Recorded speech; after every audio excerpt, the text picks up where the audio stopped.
Good morning mga buddy. Today is Friday. Alam nang gagawin. Fishing day. Kung mapapansin nyo, mag-isa ako ngayon.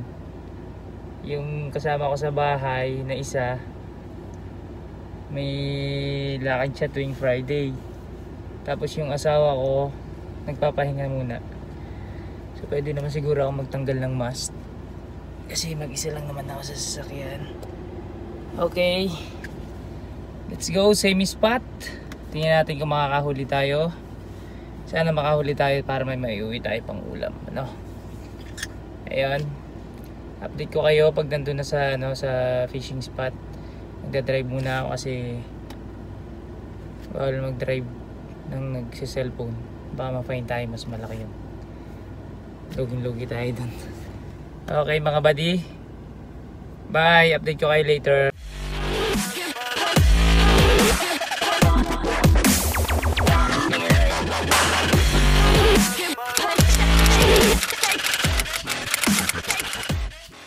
Mga buddy, andito na tayo sa fishing spot. Medyo malayo yung pinarkingan ko kasi feeling ko ang daming ang daming nagfi-fishing, ang daming sasakyang nakapark doon sa dulo. So dito na ako nagpark sa medyo malayo-layo. Friday kasi kaya siguro maraming nagfi-fishing, pero okay lang yan. Kanya-kanyang tapat na isda lang naman. Pag natapatan ka, makakahuli ka. Ang dami kong bit-bit. Let's go. Lock. Para sure. Ayan na. Okay na. Let's go. Excited ako kahit mag-isa. Pero mas masaya yung tatlo kami. Saka mas marami kaming nahuhuli lagi pag tatlo kami. So dito na tayo dumaan. Time check. Oras na 3:45 AM. Medyo maaga kasi yung mga isda dito madalas sumisibad lang sila, nahuhuli sila mga 5 to 6 ganon. So dapat alam mo din yung time ng kain nila para kahit pa paano may maiuwi ka, may mahuli ka. Kasi pag medyo tanghali na 6 to 7 mga ganun, wala na, hindi na sila, tamad na silang kumain. Ang daming nagpi-fishing guys mga buddy. Ang dami dun sa dulo. Mga buddy, andito na tayo sa fishing spot mismo. Ayan, medyo madilim lang kaya hindi nyo basta makikita. Okay, so magsiset up muna ako ng pang fishing natin. Ang gagamitin ko muna ngayon is yung pangbabad, which is sampain doon is yung ipon lang muna. Tapos mamaya pag medyo may araw na, magka-casting ako. Ang pain naman doon, ang ginagamit naman doon is yung yung artificial bait, yung lure pang barracuda, pang queenfish, pang tanige. Halos yung malalaking isda nahuhuli doon So mamaya yun pag medyo may araw na. So okay mga buddy, magse-set up muna ako para makapag-start na ako kasi malapit na silang magkainan mga 5 to 6 kumakain na sila, yung maramihan talaga. So baka makachamba tayo. Okay na, mag-start na muna ako. Tapos na akong mag-set up mga buddy. Nakast ko na rin. Makikita nyo, hindi nyo pala makikita. Madilim pa mamaya ako na lang papakita yung setup tsaka may nilagay akong bell sa dulo nung bawat rod kasi medyo madilim pa ngayon, para at least pag may sumisibad na madidinig ko kung meron. Ayun yung bell. So, may sumisibad na siya sa kanya kanina ayun yung setup. May stand ako ng gamit, dalawa. Ayan. Pareho may kumakagat sa kanila kanina. Check natin mga buddy kung may pain pa o wala. Kasi sinabad kanina. Pag ganun, most of the time, pag hindi siya na-hook, wala na siya pain. Check natin. Huli siya mga buddy. Pero maliit. Siyempre, dadaling ko nito paborito to eh. As long as hindi mo naman itatapon, iuwi mo, kainin mo. Maging practical ka. Alam nyo sa Pinas, pag nag-handline fishing kami o namimingwit, handline fishing, pamingwit, ang madalas na pinapain namin or bait, umang. Sa pamimingwit, madalas bulate. Dito, social, hipon. Pero gumagamit din kami ng hipon doon. Kaya lang, bibihira yun. Mahal kasi. Check din natin yung isa. Ayan, kung mapapansin nyo, sinibad kanina. Kaso hindi siya na-hook. Kaya, pain ulit. Sa amin kasi sa Pinas, pag namimingwit kami, hindi namin iniiwan na nakababad na ganun. Para anytime na may maramdaman kang sumisibad, gaganunin mo siya bigla. So mauhook siya. Unlike ng ganito, hinihintay mo lang talagang lunukin yung pain. Kaya madalas, ganito yung nauubos agad yung pain. Look. Nawali ako medyo malaki. Pakoko daw tawag nila dito. Sa amin kasi sa Pilipinas, sa Quezon, walang ganito eh. Nagdadagat kami pero hindi pa ako nakakita ng ganitong isda doon. Masarap siya prito. Mukhang may kumakagat na naman. Check natin. Oops! Meron nga, mas malaki. Oo pa rin. Tingnan yung mga buddy. Kinagat ng clam. Sana huwag siyang maputol.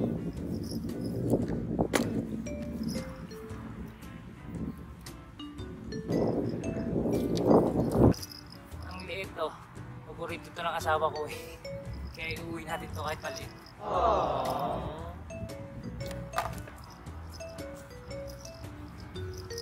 Dito naman, check natin yung isa mo kung meron din. Paghagis ko palang tanggalin yung pain. Mga buddy, wala na masyadong kumakagat. Try ko mag-casting. Kaya 6 na eh, 6 AM na. Medyo maliwanag na, pwede na siguro. Magagamitin ko. Kanata, Megabass, 28 grams.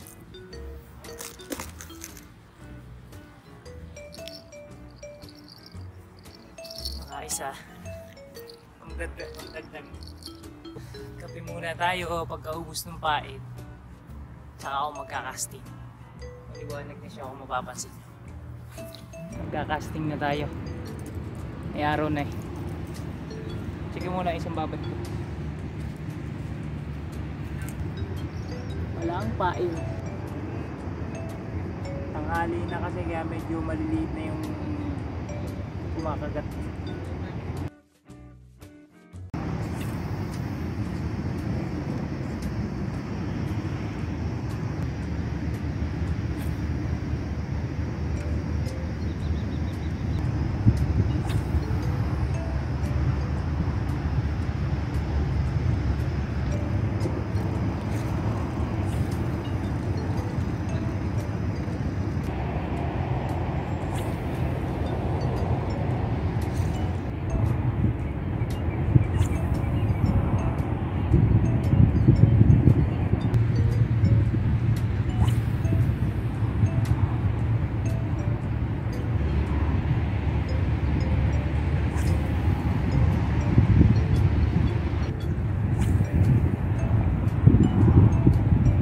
2,000 years later.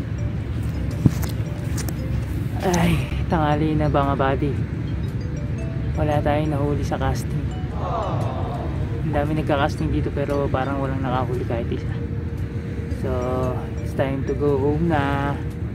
Ligpit-ligpit na, sakit sa balikat pag nagka-casting. Kung mapapansin nyo, napakadami nagpipishing dun sa dulo. Ayan, hanggang dito sa kabila. Aha. Friday kasi ngayon, karamihan walang pasok. Pag Saturday siya, medyo kakunti ang tao pag Saturday. Kasi yung iba may pasok ka na Saturday. Medyo konting nahuli natin pero enough na para pang ulam. Kakape muna ako. May tinapay ako dito, biscuit. Ang patanggal ng gutom. Okay.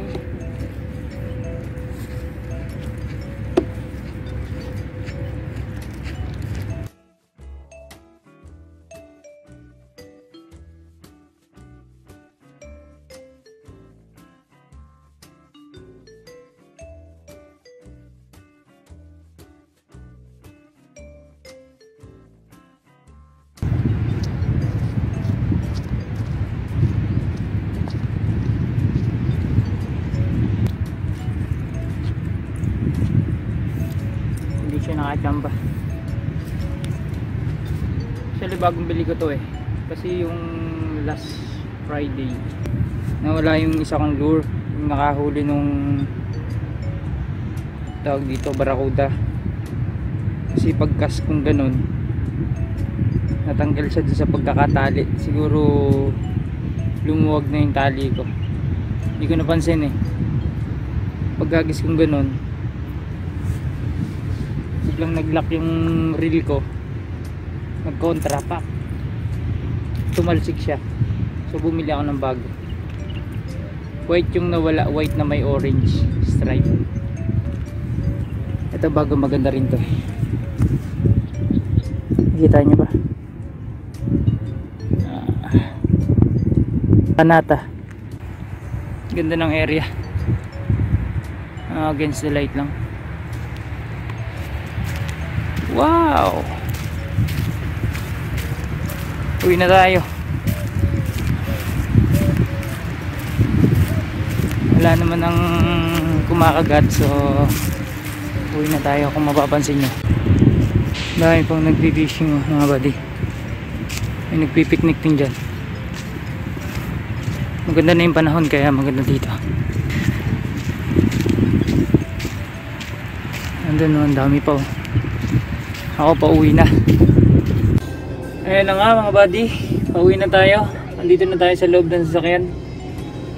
Pag tatlo kami, yung asawa ko yung nagbe-video, mas madali. Eh ngayon mag solo lang tayo. At least nakapag-video tayo para lagi tayong updated sa YouTube. Saka para lagi kayo may mapanood. Oras. Isang oras 9. Alas 9 na ng umaga. Umalis ako sa bahay 2:45. Tapos uwi na akong alas 9. Medyo mahaba-habang oras din. Nagtagal din ako dun sa pagka-casting. Nagsimula ako mga 6:20. Tapos ngayon lang natapos din. Alas 8 pasado. Kala ko makakahuli ng malaki eh. So hindi tayo pinalad ngayong araw na to. Bawi na lang tayo next time. Actually konti lang yung isda na nahuli ko. Siguro mga 5 piraso lang. Iba talaga pag kaming tatlo. Kasi napupuno namin yung lagayan na yun. Laging puno yun eh. May one time nga sumobra pa siya dun sa lagayan na yun. Nilagay na lang namin sa plastic, extra plastic. So ngayon parang yung nasa extra plastic ng dati, yun lang yung huli ko ngayon. Not bad, ayos lang, still ano pa rin, thankful kasi may nahuli tayo kahit paano, may ulamin tayo, hindi tayo zero. So ayun na nga, mabiyahin na muna ako. Bye bye.